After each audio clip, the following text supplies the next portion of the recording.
Hi, my dear students. Myself, Dr. Geeta Bai AS, working as an associate professor at Government First Grade College, Kanakapura. I welcome you all to this session. This is of financial accounting paper of a first sem BCom of Bangalore University. So this is first session where I'll be covering some of the topics of the first chapter.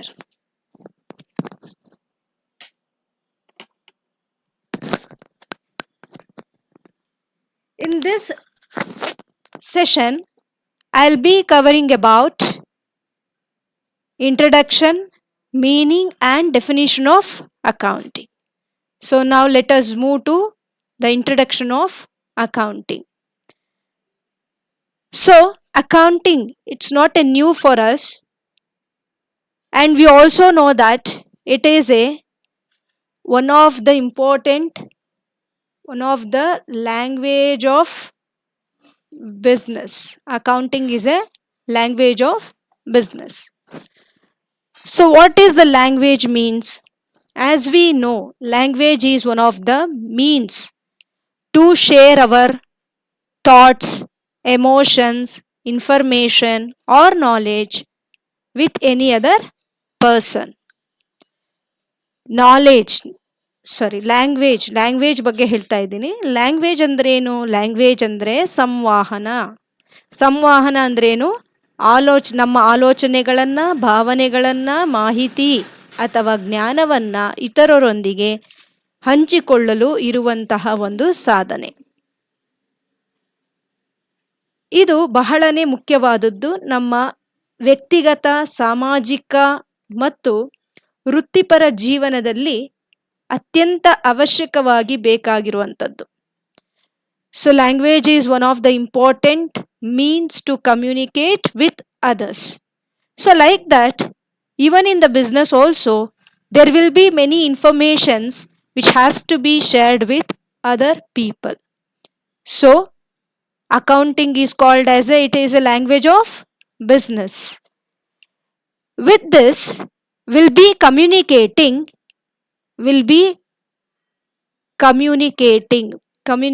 ಅಂದ್ರೆ ಇತರರಿಗೆ ನಮ್ಮ ಮಾಹಿತಿಯನ್ನ ಹೇಳುವಂಥದ್ದು. So ಯಾವ ಮಾಹಿತಿಯನ್ನ ಹೇಳ್ತೀವಿ ಅಂತಂದ್ರೆ financial health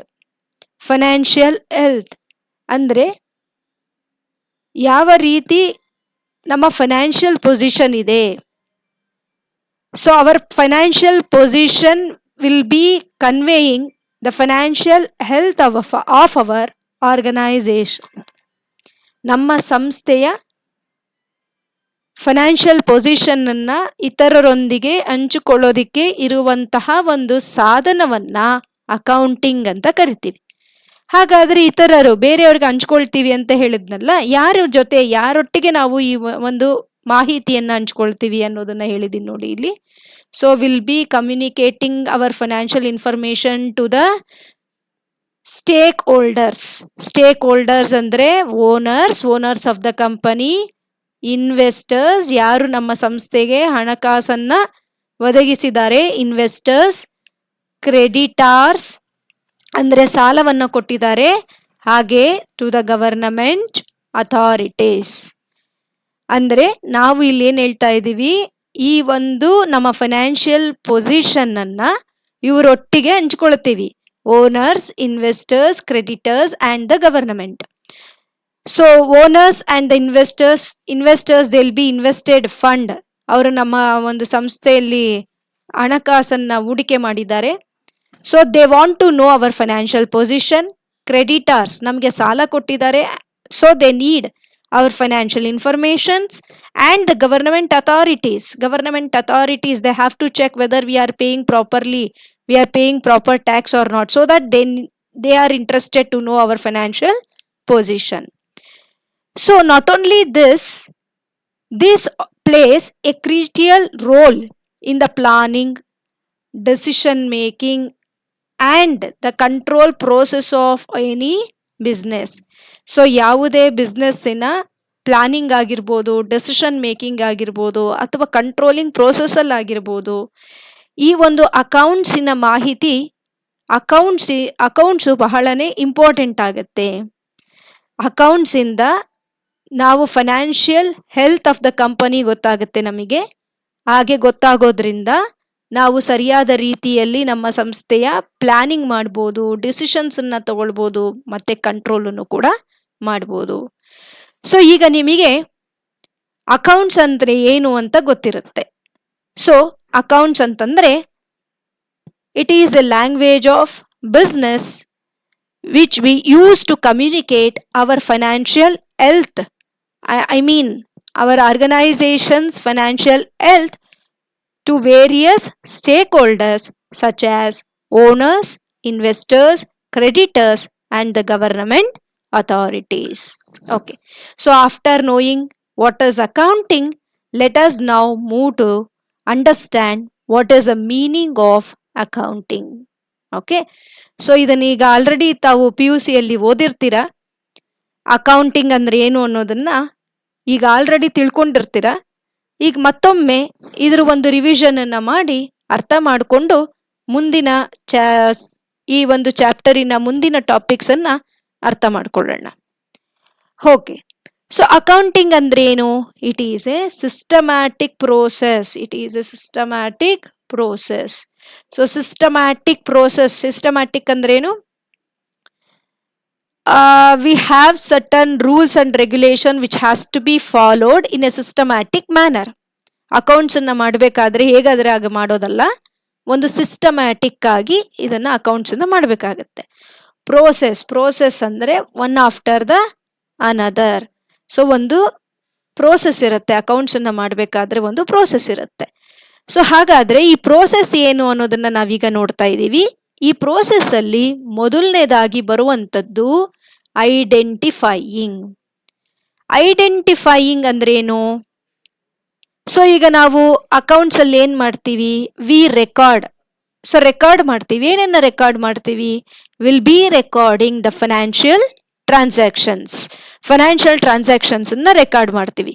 so record ಮಾಡೋದಕ್ಕಿಂತ ಮುಂಚೆ ವಿ ಹ್ಯಾವ್ ಟು ಐಡೆಂಟಿಫೈ ಯಾವ ಒಂದು ಟ್ರಾನ್ಸಾಕ್ಷನ್ಸ್ ಅನ್ನ ರೆಕಾರ್ಡ್ ಮಾಡಬೇಕು, ಯಾವ ಟ್ರಾನ್ಸಾಕ್ಷನ್ಸ್ ಅನ್ನ ರೆಕಾರ್ಡ್ ಮಾಡಬಾರ್ದು ಅನ್ನೋದನ್ನ ನಾವು ಐಡೆಂಟಿಫೈ ಮಾಡಬೇಕು. ಸೊ ಟ್ರಾನ್ಸಾಕ್ಷನ್ಸ್ ಅಂದ್ರೆ ಏನು ಅನ್ನೋದನ್ನ ನೀವು ಈಗ ಆಲ್ರೆಡಿ ಕಲ್ತಿರ್ತೀರ. ಸೊ ಸಿಂಪಲ್ ಆಗಿ ಹೇಳ್ಬೇಕು ಅಂತಂದ್ರೆ ಟ್ರಾನ್ಸಾಕ್ಷನ್ಸ್ ಅಂತಂದ್ರೆ ರಿಸೀವಿಂಗ್, ಟೇಕಿಂಗ್ ಅಂಡ್ ಗಿವಿಂಗ್ ಅಂತ ಅರ್ಥ ಮಾಡ್ಕೊಳ್ಬಹುದು. ಆಯ್ತಾ? ಸೊ ಆರ್ಗನೈಸೇಷನ್ ಅಲ್ಲಿ ಎಷ್ಟೊಂದು ಟ್ರಾನ್ಸಾಕ್ಷನ್ಸ್ ನಡೀತಾನೆ ಇರುತ್ತೆ. ಯಾವ ಟ್ರಾನ್ಸಾಕ್ಷನ್ಸ್ ಅನ್ನ ನಾವು ರೆಕಾರ್ಡ್ ಮಾಡಬೇಕು, ಯಾವುದನ್ನ ಮಾಡಬಾರ್ದು ಅನ್ನೋದನ್ನ ಐಡೆಂಟಿಫೈ ಮಾಡುವಂಥದ್ದು ಈ ಒಂದು ಅಕೌಂಟಿಂಗ್ ಪ್ರೋಸೆಸ್ ಅಲ್ಲಿ ಮೊದಲನೆಯ ಹಂತವಾಗಿರುತ್ತೆ. ಸೊ ಈ ಹಂತದಲ್ಲಿ ನಾವೇನ್ ಮಾಡ್ತೀವಿ? ಯಾವ ಒಂದು ಟ್ರಾನ್ಸಾಕ್ಷನ್ ಅನ್ನ ರೆಕಾರ್ಡ್ ಮಾಡಬೇಕು ಅನ್ನೋದನ್ನ ಅರ್ಥ ಮಾಡ್ಕೊಳ್ತೀವಿ. ಅಂದ್ರೆ ಯಾವ ಟ್ರಾನ್ಸಾಕ್ಷನ್ಸ್ ಅನ್ನ ರೆಕಾರ್ಡ್ ಮಾಡಬೇಕು? We have to identify, we have to take only the transaction which has a monetary aspect. ಯಾವ ಟ್ರಾನ್ಸಾಕ್ಷನ್ ನಲ್ಲಿ ಹಣಕಾಸಿನ ಒಂದು ಇನ್ವಾಲ್ವ್ಮೆಂಟ್ ಇರುತ್ತೋ ಅದನ್ನ ಮಾತ್ರನೇ ನಾವು ತಗೊಳ್ಬೇಕು. ಸೊ ಐಡೆಂಟಿಫೈ ಮಾಡಿದ್ಮೇಲೆ ಯಾವ ಟ್ರಾನ್ಸಾಕ್ಷನ್ ಅನ್ನ ರೆಕಾರ್ಡ್ ಮಾಡಬೇಕು ಅಂತ ಐಡೆಂಟಿಫೈ ಮಾಡಿದ್ಮೇಲೆ ಆ ಟ್ರಾನ್ಸಾಕ್ಷನ್ಸ್ ಅನ್ನ ನಾವು ಮೆಜರ್ ಮಾಡ್ತೀವಿ. ಮೆಜರಿಂಗ್ ಅಂತಂದ್ರೆ ಏನು? ಆ ಟ್ರಾನ್ಸಾಕ್ಷನ್ಗೆ ಒಂದು ಮಾನಿಟರಿ ವ್ಯಾಲ್ಯೂವನ್ನ ಕೊಡ್ತೀವಿ. So that is what is measuring.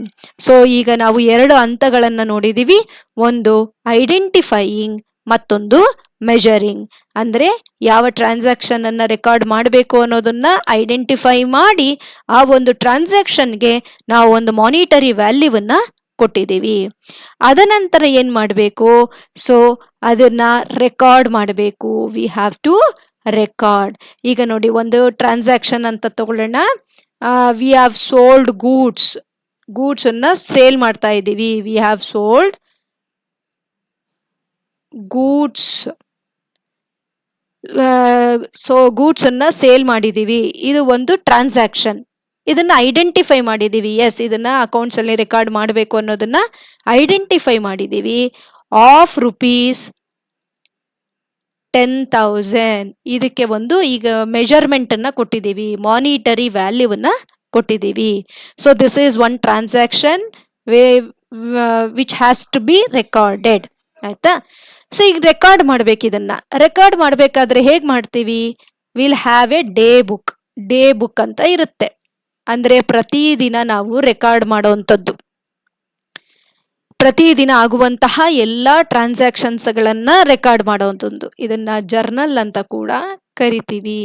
So ಇದನ್ನ ಏನ್ ಮಾಡ್ತಾ ಇದೀವಿ ಈಗ ನಾವು? The transactions which we have identified and measure has to be recorded in a proper manner. ಪ್ರತಿಯೊಂದು ಟ್ರಾನ್ಸಾಕ್ಷನ್ ಅನ್ನು ಕೂಡ ಈ ಒಂದು ಜರ್ನಲ್ ಬುಕ್ ಅಲ್ಲಿ ರೆಕಾರ್ಡ್ ಮಾಡ್ತೀವಿ. ಸೊ ಜರ್ನಲ್ ಬುಕ್ ಅಲ್ಲಿ ರೆಕಾರ್ಡ್ ಮಾಡಬೇಕಾದ್ರೆ we have a rules which has to be followed, okay, which you have already learned, that is the golden rules of accounting. We have the rules of accounting, that is ಯಾವ rules ಇದೆ ನೆನ್ಪಿದೆಯಾ? Personal account, real account ಮತ್ತೆ nominal account, ಇದಕ್ಕೆಲ್ಲ rules ಇದೆ, ಹೌದಲ್ವಾ? Personal account rule ಏನು? Personal account rule is debit the receiver and credit the giver. Real account rule is debit what comes in, credit what goes out. Nominal account in a rule ಏನು? Debit all the expenses and losses, credit all the incomes and gains. So ಈ ಎಲ್ಲ ಒಂದು rules ಅನ್ನ apply ಮಾಡಿ ನಾವು day book ಅಲ್ಲಿ ಪ್ರತಿಯೊಂದು transactions ಅನ್ನು ಕೂಡ ರೆಕಾರ್ಡ್ ಮಾಡ್ತೀವಿ. ಸೊ ಇದ್ರಲ್ಲಿ ಎಲ್ಲಾನು ಇರುತ್ತೆ, ಪ್ರತಿಯೊಂದು ಟ್ರಾನ್ಸಾಕ್ಷನ್ ಸಂಬಂಧಪಟ್ಟಿದ್ದು. It may be related to the sales, it may be related to the purchases, it may be related to the fixed assets, it may be related to the liabilities, ಪ್ರತಿಯೊಂದನ್ನು ಕೂಡ ಇರುತ್ತೆ ಇದರಲ್ಲಿ.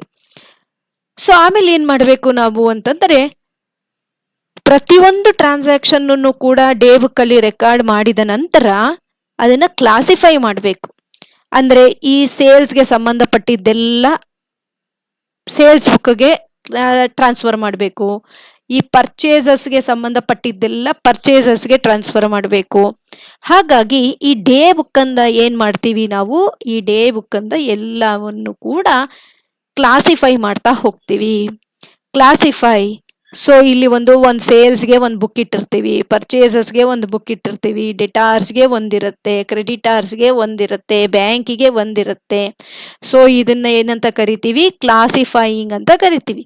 So day book ಇಂದ ತಗೊಂಡು ಏನ್ ಮಾಡ್ತಾ ಇದೀವಿ? ನಾವಿಲ್ಲಿ ಎಲ್ಲದಕ್ಕೂ ಕೂಡ ಟ್ರಾನ್ಸ್ಫರ್ ಮಾಡ್ತಾ ಇದೀವಿ. So all these called as ledger ಅಥವಾ ಸಬ್ಸಿಡರಿ ಬುಕ್ಸ್. ಆಯ್ತಾ? ಸೊ ಒಂದು ಎಕ್ಸಾಂಪಲ್ ಹೇಳೋದು ಅಂತಂದ್ರೆ, ಈಗ will take an example that ನೀವು ಕಾಲೇಜಿಗೆ ಒಂದು ಬುಕ್ ಅನ್ನ ತಗೊಂಡ್ ಬರ್ತೀರಾ ಕ್ಲಾಸ್ ಒಂದು ದಿನ. I mean every day you will be bringing a book. So ಅದನ್ನ ರಫ್ ನೋಟ್ ಅಂತ ಇಟ್ಕೊಂಡಿರ್ತೀರಾ. ಸೊ ರಫ್ ನೋಟ್ ಅಲ್ಲಿ ಏನ್ ಮಾಡ್ತೀರಾ? ಮೊದಲನೇ ಪೀರಿಯಡ್ ನಿಮಗೆ ಕನ್ನಡ ಇರ್ಬೋದು, ನೆಕ್ಸ್ಟ್ ಇಂಗ್ಲಿಷ್ ಇರ್ಬೋದು, ಒಂದು ಫೈನಾನ್ಷಿಯಲ್ ಅಕೌಂಟ್ಸ್ ಇರ್ಬೋದು, ಕಾರ್ಪೊರೇಟ್ ಲಾ ಆಗಿರ್ಬೋದು. ಹೀಗೆ ಒಂದು ದಿನದಲ್ಲಿ 4-5 ಸಬ್ಜೆಕ್ಟ್ ನಡೆಯುತ್ತೆ. ಸೊ ಅವಾಗ ಏನ್ ಮಾಡ್ತೀರಾ? ಎಲ್ಲಾ ಸಬ್ಜೆಕ್ಟಿನ ನೋಟ್ಸ್ ಆಗಿರ್ಬೋದು, ಪಾಯಿಂಟ್ಸ್ ಆಗಿರ್ಬೋದು ಒಂದೇ ಬುಕ್ ಅಲ್ಲಿ ಬರ್ಕೊಳ್ತೀರಾ. ಪ್ರತಿದಿನ ಏನೇನಾಗುತ್ತೆ ಅದನ್ನೆಲ್ಲ ಬರ್ಕೊಳ್ತೀರಾ. ದಟ್ ಈಸ್ ಜರ್ನಲ್, ಪ್ರತಿದಿನ ಆಗುವಂಥದ್ದು. ಸೊ ಆಮೇಲೆ ಏನ್ ಮಾಡ್ತೀರಾ? ಅದರಿಂದ ಕನ್ನಡಕ್ಕೆ ಅಂತ ಒಂದು ನೋಟ್ಸ್ ಇಟ್ಟಿರ್ತೀರಾ, ಇಂಗ್ಲಿಷ್ಗೆ ಅಂತ ಒಂದು ನೋಟ್ಸ್ ಇಟ್ಟಿರ್ತೀರಾ, ಆಮೇಲೆ ಫೈನಾನ್ಷಿಯಲ್ ಅಕೌಂಟಿಂಗ್ ಅಂತ ಒಂದು ನೋಟ್ಸ್ ಇಟ್ಟಿರ್ತೀರಾ, ಕಾರ್ಪೊರೇಟ್ ಅಕೌಂಟಿಂಗಿಗೆ ಅಂತ ಒಂದು ನೋಟ್ಸ್ ಇಟ್ಟಿರ್ತೀರಾ. ಈ ರಫ್ ನೋಟ್ ಇಂದ ಆಮೇಲೆ ಏನ್ ಮಾಡ್ತೀರಾ? ಅದನ್ನ ಎಲ್ಲದಕ್ಕೂ ಕೂಡ ಟ್ರಾನ್ಸ್ಫರ್ ಮಾಡ್ತಾ ಹೋಗ್ತೀರಾ, ಕ್ಲಾಸಿಫೈ ಮಾಡ್ತಾ ಹೋಗ್ತೀರಾ. Okay, so this is what is called the ledger. So ಈಗ 2 ಹಂತಗಳನ್ನ ನಾವು ಅರ್ಥ ಮಾಡ್ಕೊಂಡಿದೀವಿ, ಅಲ್ಲ 4 ಹಂತಗಳು. ಒಂದು ಐಡೆಂಟಿಫೈಯಿಂಗ್, ಅಂದ್ರೆ ಟ್ರಾನ್ಸಾಕ್ಷನ್ಸ್ ಅನ್ನ ಐಡೆಂಟಿಫೈ ಮಾಡೋದು, ಅದಕ್ಕೆ ಒಂದು ಮಾನಿಟರಿ ವ್ಯಾಲ್ಯೂವನ್ನ ಕೊಡುವಂಥದ್ದು, ಪ್ರತಿದಿನ ಅದನ್ನ ಡೇ ಬುಕ್ ಅಲ್ಲಿ ರೆಕಾರ್ಡ್ ಮಾಡುವಂಥದ್ದು, ರೆಕಾರ್ಡ್ ಮಾಡಿದ ನಂತರ ಅದನ್ನ ಕ್ಲಾಸಿಫೈ ಮಾಡೋದು, ಯಾವ್ಯಾವ ಬುಕ್ಗೆ ಯಾವ್ದನ್ನ ಕಳಿಸುವಂಥದ್ದು ಅಂತ. ಸೊ ಹೀಗೆ ಇದನ್ನೆಲ್ಲ ಮಾಡಿದ ನಂತರ ಏನ್ ಮಾಡ್ತೀವಿ ನಾವು? ಲೆಡ್ಜರ್ ಅನ್ನ ಬ್ಯಾಲೆನ್ಸ್ ಮಾಡ್ತೀವಿ. ಲೆಡ್ಜರ್ ಅನ್ನ ಬ್ಯಾಲೆನ್ಸ್ ಮಾಡಿ ಪ್ರತಿಯೊಂದು ಲೆಡ್ಜರ್ ಅನ್ನು ಕೂಡ ವರ್ಷದ ಅಂತ್ಯದಲ್ಲಿ ಬ್ಯಾಲೆನ್ಸ್ ಮಾಡ್ತೀವಿ. ಬ್ಯಾಲೆನ್ಸ್ ಮಾಡುವಂತಹ ಪ್ರೋಸೆಸ್ ಈಗ ಆಲ್ರೆಡಿ ತಮಗೆ ಗೊತ್ತಿದೆ. ಯಾವ ಸೈಡಲ್ಲಿ ಡೆಬಿಟ್ ಸೈಡ್ ಆಗಿರ್ಬೋದು, ಕ್ರೆಡಿಟ್ ಸೈಡ್ ಆಗಿರ್ಬೋದು, ಯಾವ ಸೈಡಲ್ಲಿ ಹೆಚ್ಚು ಅಮೌಂಟ್ ಇದೆ total which is having high amount, ಜಾಸ್ತಿ ಅಮೌಂಟ್ ಇರುವಂತಹ ಸೈಡನ್ನು ಫಸ್ಟ್ ಟೋಟಲ್ ಮಾಡ್ತೀರಾ. ಅದಾದ ನಂತರ ಅದೇ ಅಮೌಂಟನ್ನು ಅಪೋಸಿಟ್ ಅಲ್ಲಿ ಹಾಕ್ತೀರಾ. ಅದಾದ್ಮೇಲೆ ನಿಮಗೆ ಬ್ಯಾಲೆನ್ಸು, ಯಾವುದು ಬ್ಯಾಲೆನ್ಸ್, ಡೆಬಿಟ್ ಬ್ಯಾಲೆನ್ಸ್ ಆಗಿರ್ಬೋದು, ಕ್ರೆಡಿಟ್ ಬ್ಯಾಲೆನ್ಸ್ ಆಗಿರ್ಬೋದು, ಬ್ಯಾಲೆನ್ಸಸ್ ಬರುತ್ತೆ. ಹೀಗೆ ಲೆಡ್ಜರ್ ಅಕೌಂಟನ್ನೆಲ್ಲನೂ ಕೂಡ ಬ್ಯಾಲೆನ್ಸ್ ಮಾಡ್ತೀರಾ. ಸೊ ಬ್ಯಾಲೆನ್ಸ್ ಮಾಡಿದ ನಂತರ ಅದನ್ನ ಎಲ್ಲಾ ಬ್ಯಾಲೆನ್ಸಸ್ ಅನ್ನು ಕೂಡ ಒಂದು ಕಡೆ ಅದನ್ನ ರೆಕಾರ್ಡ್ ಮಾಡಬೇಕು. ಬ್ಯಾಲೆನ್ಸಸ್, ಲೆಡ್ಜರ್ ಬ್ಯಾಲೆನ್ಸಸ್ ಇರುತ್ತಲ್ಲ, ಲೆಡ್ಜರ್ ಬ್ಯಾಲೆನ್ಸಸ್, ಈ ಲೆಡ್ಜರ್ ಬ್ಯಾಲೆನ್ಸಸ್ ಅನ್ನ ಏನ್ ಮಾಡಬೇಕು, ಈ ಲೆಡ್ಜರ್ ಬ್ಯಾಲೆನ್ಸಸ್ ಅನ್ನೆಲ್ಲಾನು ಕೂಡ ಒಂದು ಶೀಟ್ ಅಲ್ಲಿ ರೆಕಾರ್ಡ್ ಮಾಡ್ಕೊಳ್ಬೇಕು. ಯಾಕೆ ಅಂತಂದ್ರೆ ಈ ಲೆಡ್ಜರ್ ಇಂದ ನಾವೇನ್ ಮಾಡ್ತೀವಿ ಅಂತಂದ್ರೆ ಈ ಎಲ್ಲ ಬ್ಯಾಲೆನ್ಸಸ್ ಅನ್ನ ತಗೊಂಡು ಒಂದು ಶೀಟ್ ಅಲ್ಲಿ ಬರ್ದಿಟ್ಕೊಳ್ತೀವಿ. ಮೊದಲನೇದಾಗಿ ಎಲ್ಲ ಲೆಡ್ಜರ್ ಬ್ಯಾಲೆನ್ಸಸ್ ಅನ್ನು ಕೂಡ ಒಂದು ಶೀಟ್ ಅಲ್ಲಿ ಬರ್ದಿಟ್ಕೊಳ್ತೀವಿ.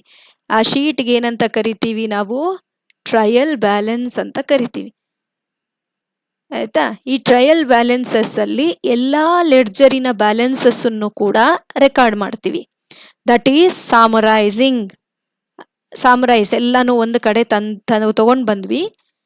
ಇದಾದ ನಂತರ ಈ ಟ್ರಯಲ್ ಬ್ಯಾಲೆನ್ಸ್ ಅಲ್ಲಿ ಇರುವಂತಹ ಎಲ್ಲಾ balances, ledger balances either it will go to the P&L account ಅಥವಾ ಇನ್ಕಮ್ ಸ್ಟೇಟ್ಮೆಂಟ್ಗೆ ಹೋಗುತ್ತೆ.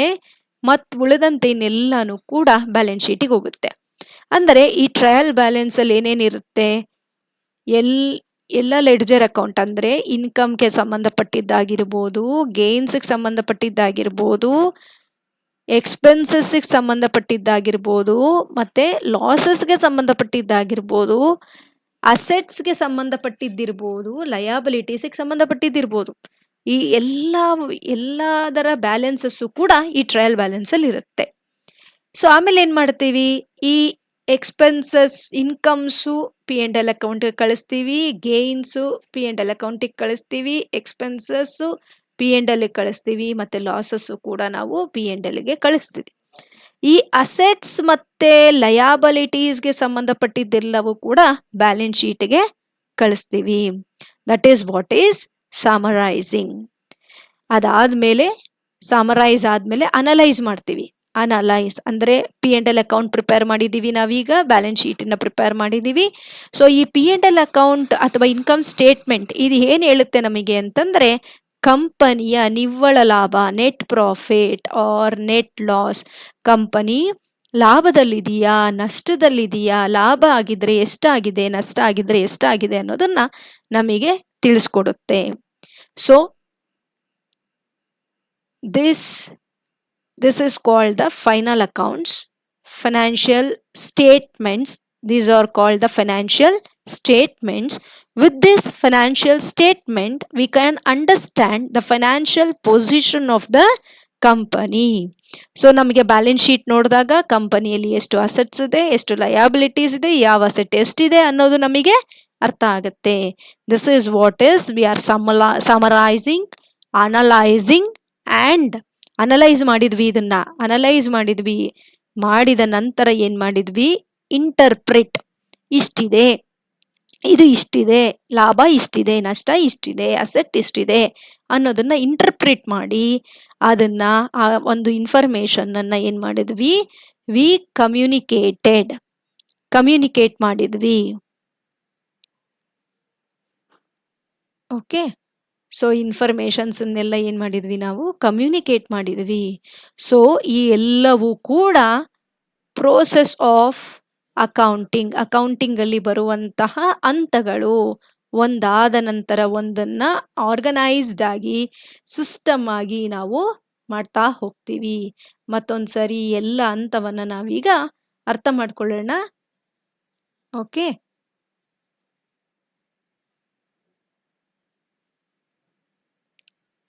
ರೈಟ್. ಸೊ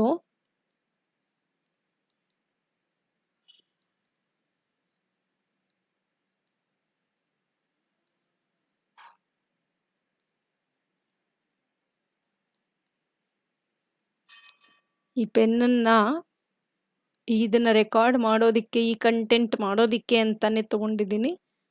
ನನಗೂ ಒಂದು ಸ್ವಲ್ಪ ಅಭ್ಯಾಸ ಆಗಬೇಕು. ಓಕೆ, ರೈಟ್, ಪೆನ್ ಬಂದಿದೆ. ಈಗ ಸೊ ಏನು ಮಾಡಿದ್ವಿ, ಫಸ್ಟು ನಾವು ಪ್ರತಿದಿನ ಆಗಿರುವಂತಹ ಎಲ್ಲ ಟ್ರಾನ್ಸಾಕ್ಷನ್ಸನ್ನು ಕೂಡ ರೆಕಾರ್ಡ್ ಮಾಡಿದ್ವಿ. ರೆಕಾರ್ಡ್ ಮಾಡಿದ ನಂತರ ಅಂದರೆ ಇದು ಜರ್ನಲ್ ಮಾಡಿದ ಮೇಲೆ ಏನು ಮಾಡಿದ್ವಿ, ಲೆಡ್ಜರ್. ಸೊ ಕ್ಲಾಸಿಫೈ ಮಾಡಿದ್ವಿ, ಜರ್ನಲಿಂದ ತಗೊಂಡೆಲ್ಲ ಲೆಡ್ಜರಿಗೂ ಕೂಡ ಕ್ಲಾಸಿಫೈ ಮಾಡಿದ್ವಿ. ಅದಾದ ನಂತರ ಲೆಡ್ಜರನ್ನು ಬ್ಯಾಲೆನ್ಸ್ ಮಾಡಿದ್ವಿ. ಆ ಬಂದಿರುವಂತಹ ಬ್ಯಾಲೆನ್ಸಸ್ಸನ್ನೆಲ್ಲ ತಗೊಂಡು ಟ್ರಯಲ್ ಬ್ಯಾಲೆನ್ಸನ್ನು ಪ್ರಿಪೇರ್ ಮಾಡಿದ್ದೀವಿ. ಟ್ರಯಲ್ ಬ್ಯಾಲೆನ್ಸ್ ಅಂದರೆ ಇದು ಒಂದು ಶೀಟು, ಇದರಲ್ಲಿ ಎಲ್ಲ ಲೆಡ್ಜರ್ ಬ್ಯಾಲೆನ್ಸಸ್ಸು ಕೂಡ ಇರುತ್ತೆ. ಈ ಲೆಡ್ಜರ್ ಬ್ಯಾಲೆನ್ಸಸ್ಸಿನ ಸಹಾಯದಿಂದ ಸಮರೈಸ್ ಅಂಡ್ ಅನಲೈಸ್ ಅಂದರೆ ಫೈನಾನ್ಷಿಯಲ್ ಸ್ಟೇಟ್ಮೆಂಟ್ಸನ್ನು ಪ್ರಿಪೇರ್ ಮಾಡಿದ್ದೀವಿ ನಾವು. ಫೈನಾನ್ಷಿಯಲ್ ಸ್ಟೇಟ್ಮೆಂಟ್ಸ್ ಅಂತಂದರೆ ಯಾವುದು ಅಂತ ಹೇಳಿದೆ ನಾನು, P&L ಅಕೌಂಟ್ ಅಥವಾ ಇನ್ಕಮ್ ಸ್ಟೇಟ್ಮೆಂಟ್ ಮತ್ತು ಬ್ಯಾಲೆನ್ಸ್ ಶೀಟ್, ಆಯಿತಾ. ಸೊ ಆಮೇಲೆ ಇದರಲ್ಲಿ ಬಂದಿರುವಂತಹ ರಿಸಲ್ಟ್ಸನ್ನೆಲ್ಲ ಏನು ಮಾಡಿದ್ವಿ, ಅನಲೈಸ್ ಮಾಡಿದ್ವಿ. ಕಂಪನಿಯ ಒಂದು ಫೈನಾನ್ಷಿಯಲ್ ಪೊಸಿಷನನ್ನು ಅರ್ಥ ಮಾಡ್ಕೊಂಡ್ವಿ. ಸೊ ಮತ್ತು ಇದರ ಮಾಹಿತಿಯನ್ನು ಯಾರಿಗೆ ಅವಶ್ಯಕತೆ ಇದೆ ಅವರಿಗೆಲ್ಲರಿಗೂ ಕೂಡ ಕಮ್ಯುನಿಕೇಟ್ ಮಾಡಿದ್ವಿ. This is what is accounting. Okay, so ಈ ಇನ್ಫಾರ್ಮೇಷನ್ಸನ್ನೆಲ್ಲ ಏನು ಮಾಡ್ತೀವಿ, ನಾನು ಈಗಾಗಲೇ ನಿಮಗೆ ಹಿಂದಿನ ಸ್ಲೈಡಲ್ಲಿ ಹೇಳಿದ್ದೆ, ಯಾರಿಗೆ ಇದರ ಅವಶ್ಯಕತೆ ಇದೆ ಅಂತ ಅಂದರೆ ಸ್ಟೇಕ್ ಹೋಲ್ಡರ್ಸ್ ಅಂತ ಏನು ಕರಿತೀವಿ ನಾವು, ನಮ್ಮ ಕಂಪನಿಯ ಓನರ್ಸ್ಗೆ ಬೇಕಾಗಿದೆ, ನಮ್ಮ ಕಂಪನಿಯ ಶೇರ್ ಹೋಲ್ಡರ್ಸ್ ಇನ್ವೆಸ್ಟರ್ಸ್ಗೆ ಬೇಕಾಗಿದೆ. ಪ್ರಾಸ್ಪೆಕ್ಟಿವ್ ಇನ್ವೆಸ್ಟರ್ಸ್ ಅಂದರೆ ನೆಕ್ಸ್ಟು ಯಾರು ನಮ್ಮ ಕಂಪನಿಗೆ ಶೇರ್ಸನ್ನು ಇನ್ವೆಸ್ಟ್ ಮಾಡಬೇಕಂತ ಇದ್ದಾರೆ, ಅವ್ರು ಯಾವ ರೀತಿ ಡಿಸೈಡ್ ಮಾಡ್ತಾರೆ ನಮ್ಮ ಕಂಪನಿಯ ಶೇರ್ಸನ್ನು ತಗೊಳ್ಬೇಕು ಬೇಡ ಅಂತ. So based on our financial position. ಆ ಫೈನಾನ್ಷಿಯಲ್ ಪೊಸಿಷನ್ ಹೇಳುವಂಥದ್ದು ಯಾವುದು, ನಮ್ಮ ಅಕೌಂಟ್ಸ್. ಓಕೆನಾ. ಸೊ ಇದರಿಂದ ನಮಗೂ ಕೂಡ ಅಂದರೆ ಓನರ್ಸ್ ಯಾವ ರೀತಿ ಬಿಸ್ನೆಸ್ಸನ್ನು ತೊಗೊಂಡು ಹೋಗಬೇಕು, ಲಾಭ ಎಲ್ಲಾಗ್ತಾ ಇದೆ, ನಷ್ಟ ಎಲ್ಲಾಗ್ತಾ ಇದೆ, ನಾನು ಇಂಪ್ರೂವ್ಮೆಂಟನ್ನು ಎಲ್ಲಿ ಮಾಡ್ಕೊಳ್ಬೇಕು, ಡಿಸಿಷನ್ಸ್ ಹೇಗೆ ತೊಗೊಳ್ಬೇಕು, ಈ ಎಲ್ಲ ಮಾಹಿತಿಯನ್ನು ನಮಗೆ ಅಕೌಂಟ್ಸಿನ ಮೂಲಕ ನಾವು ತಿಳಿಬೋದು. Okay, this information helps in understanding the financial position and performance of A business. Okay, so ಎಲ್ಲರೂ ಅರ್ಥ ಮಾಡ್ಕೊಂಡಿದ್ದೀರಾ ಅಂತ ಅಂದ್ಕೊಳ್ತೀನಿ. ಮೀನಿಂಗ್ ಆಫ್ ಅಕೌಂಟಿಂಗ್ ಮತ್ತೊಂದು ಸರಿ ಓದಿ ನಾನು ಮುಂದಿನ ಸ್ಲೈಡ್ಗೆ ಹೋಗ್ತಾ ಇದ್ದೀನಿ. Accounting refers to the systematic process of identifying, measuring, recording, classifying, summarizing, analyzing, interpreting and communicating the financial information. ಸಂಪೂರ್ಣ ನಮ್ಮ ಅಕೌಂಟ್ಸು ಇರುವಂಥದ್ದೇ ಈ ಒಂದು ಪ್ರೋಸೆಸ್ಸಿನ ಮೇಲೆ. ಓಕೆ, ಈಗ ನೆಕ್ಸ್ಟ್ ಟಾಪಿಕ್ ಯಾವ್ದು ಮಾಡ್ತೀನಿ ಅಂತ ಹೇಳಿದ್ದೆ ನಾನು. ಇದರಲ್ಲಿ ಇಂಟ್ರಡಕ್ಷನ್ನು, ಮೀನಿಂಗು ಮತ್ತು ಡೆಫಿನಿಷನ್ ಮಾಡ್ತೀನಿ ಅಂತ ಹೇಳಿದ್ದೆ. ಇಂಟ್ರಡಕ್ಷನ್ ಆಯಿತು, ಮೀನಿಂಗ್ ಆಯಿತು. ಈಗ ನಾವು ಡೆಫಿನಿಷನ್ಗೆ ಹೋಗ್ತಾ ಇದ್ದೀವಿ. ಓಕೆ, ಈಗ ಆಲ್ರೆಡಿ ತಮಗೆ ಇಂಟ್ರಡಕ್ಷನ್ನು ಮತ್ತು ಮೀನಿಂಗ್ ಅರ್ಥ ಆಗಿದ್ದರೆ ಇದು ಬಹಳನೇ ಈಸಿ ಆಗುತ್ತೆ ಅರ್ಥ ಮಾಡ್ಕೊಳ್ಳೋದಕ್ಕೆ. ಯಾವಾಗಲೂ ಕೂಡ ನಾವು ಈ ಪ್ರೋಸೆಸ್ಸನ್ನು ಮರಿಲೇಬಾರ್ದು. ಓಕೆ, ಸೊ ಇಲ್ಲಿ ಒಂದು ಡೆಫಿನಿಷನನ್ನು ತಗೊಂಡಿದ್ದೀನಿ. ಈ ಡೆಫಿನಿಷನ್ ಕೊಟ್ಟಿರೋದು ಯಾರು ಅಂತಂದರೆ American institute of certified public accountants, AICPA, ಆಯಿತಾ. ಅಕೌಂಟಿಂಗ್ ಅಂದರೆ ಏನು ಅಂತ ಹೇಳ್ತಾ ಇದ್ದಾರೆ, ವ್ಯಾಖ್ಯಾನ ಡೆಫಿನಿಷನನ್ನು ಕೊಡ್ತಾ ಇದ್ದಾರೆ. Accounting is the art of recording, classifying and summarising. So ಈಗಾಗಲೇ ತಮಗೆ ಗೊತ್ತಾಗಿದೆ ರೆಕಾರ್ಡಿಂಗ್ ಅಂದ್ರೇನು, ಕ್ಲಾಸಿಫೈಯಿಂಗ್ ಅಂದ್ರೇನು, ಸಮರೈಸಿಂಗ್ ಅಂದ್ರೇನು ಅನ್ನೋದು ಈಗ ಆಲ್ರೆಡಿ ಗೊತ್ತಾಗಿದೆ.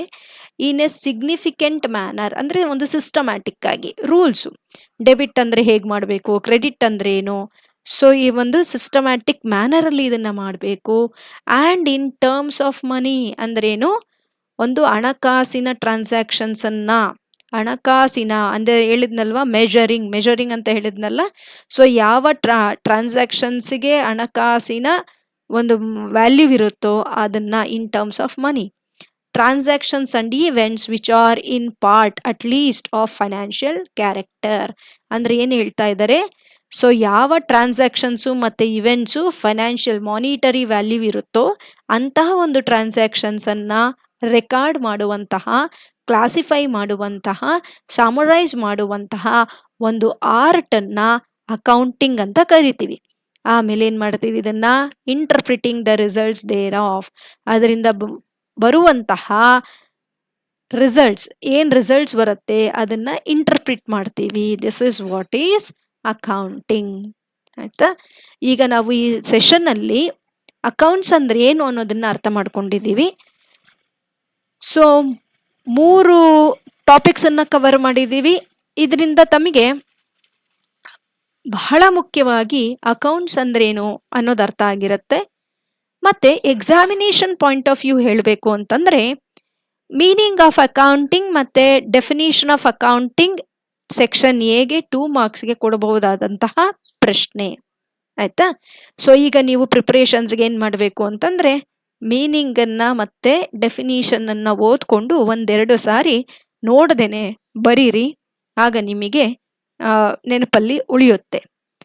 ಸೊ ಇದಕ್ಕೆ ಸಂಬಂಧಪಟ್ಟಂತೆ PPT ಕೂಡ ಶೇರ್ ಮಾಡಿದೆ. ಅದರೊಟ್ಟಿಗೆ MCQ questions, multiple choice questions ಕೂಡ ಅಪ್ಲೋಡ್ ಆಗಿದೆ. ನಿಮ್ಮ ಅಂಡರ್ಸ್ಟ್ಯಾಂಡಿಂಗ್ ಎಷ್ಟಾಗಿದೆ ನಿಮಗೆ ಅಂಡರ್ಸ್ಟ್ಯಾಂಡಿಂಗ್ ಅನ್ನೋದನ್ನು ಚೆಕ್ ಮಾಡೋದಕ್ಕೆ MCQನ ಅಟೆಂಡ್ ಮಾಡ್ಬೋದು. ಹಾಗೆ ಇದಕ್ಕೆ ಸಂಬಂಧಪಟ್ಟ ಸ್ಟಡಿ ಮೆಟೀರಿಯಲ್ ಕೂಡ ಅಪ್ಲೋಡ್ ಆಗಿದೆ, ಅದನ್ನು ಕೂಡ ಚೆಕ್ ಮಾಡಿ ಪ್ರಿಪೇರ್ ಆಗಿ. ಇದು 2 ಮಾರ್ಕ್ಸ್ಗೆ ತುಂಬಾ ಇಂಪಾರ್ಟೆಂಟ್ ಆಗಿ ಬರುವಂತಹ ಪ್ರಶ್ನೆ ಆಗಿರುತ್ತೆ. ಓಕೆ, ಸೊ ತಾವೆಲ್ಲರೂ ಕೂಡ ಇದನ್ನು ಅರ್ಥ ಮಾಡ್ಕೊಂಡಿದ್ದೀರಾ ಅಂತ ಭಾವಿಸ್ತಾ ನಾವು ಈ ಒಂದು ಸೆಷನನ್ನು ಇಲ್ಲಿಗೆ ಮುಕ್ತಾಯ ಮಾಡೋಣ. Thank you one and all.